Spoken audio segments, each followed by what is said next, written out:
The Mayan calendar is the most accurate calendar ever discovered on Earth. And humanity is intrigued how an ancient tribal people could be so precise, more precise than modern man and all of his technologies. Now humanity is looking to the Maya to understand this date of December 21st, 2012, that is emphasized within the Mayan calendar. And the Maya have responded. What higher source that is more respected than the president of the National Mayan Council of Elders of Guatemala, all 440 Mayan tribes representing this primary leader of the Mayan nation in Mexico, Belize, and Honduras, and Guatemala. His name is Don Alejandro Cerrillo Perez. Today, I will translate into the language of the modern world what the Mayan people themselves have to say about 2012. And if I err, I'm sure the Mayan Council will let both of us know, but they did give me authority to speak. The Maya wish to inform you that the world that you know, that you live within, is not what you think it is. We modern people think that the world is solid and real, and that nothing can change it. It is fixed and will go on for eternity without or without our presence. The Maya wish to inform you that this is not true. The world is really images that can be controlled by consciousness, especially consciousness that is connected directly into the human heart. This is not a normal public broadcast.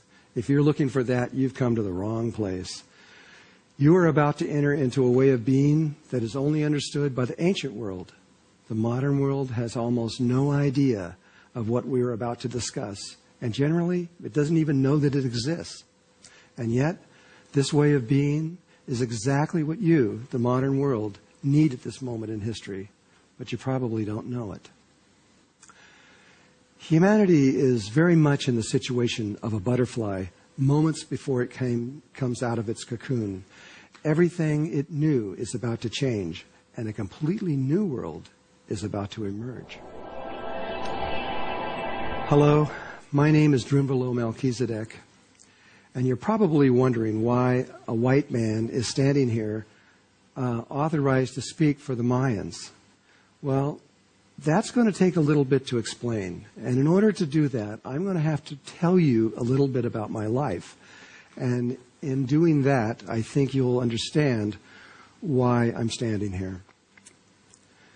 Like most people on Earth, when I was young and in my 20s, and sometimes people a lot earlier, want to know why they're here on Earth and what life is all about. And what is this planet and stars and suns? Why are we here? What is really going on?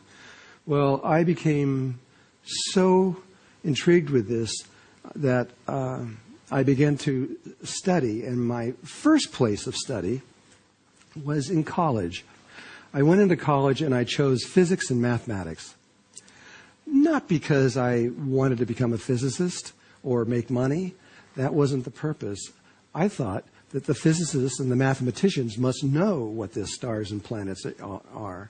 And I went for years and years studying this until I finally came to the conclusion that they don't know any more about this than I do. I then switched from the left brain to the right brain and began to study art and art history and painting.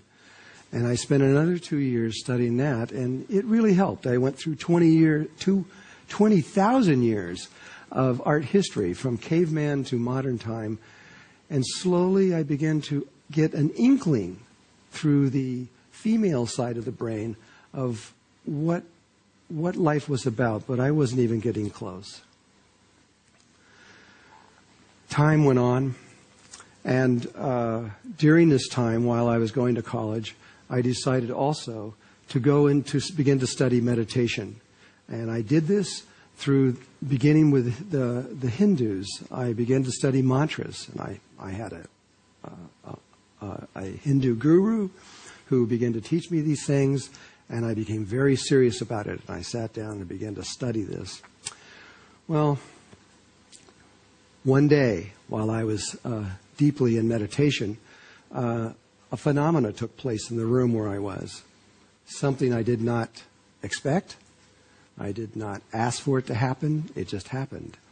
these two spheres of light, roughly this big, two of them came in together, came right up to me on both sides here, about this far away. They were brilliantly bright. One was a beautiful ultraviolet color. The other one was a very bright green color. I didn't know what it was.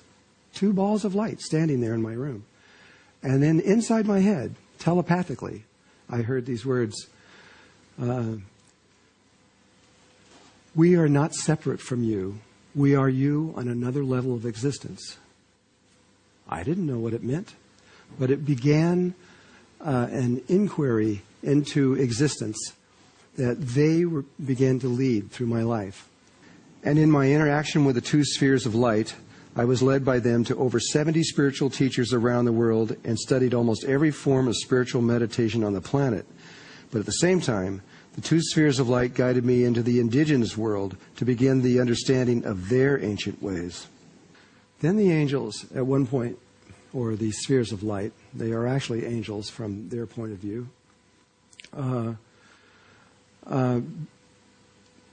began to lead me into the indigenous world. And this is where the Mayans come in. They led me to a tribe in New Mexico called the Taos Pueblo. And I spent 14 years with them.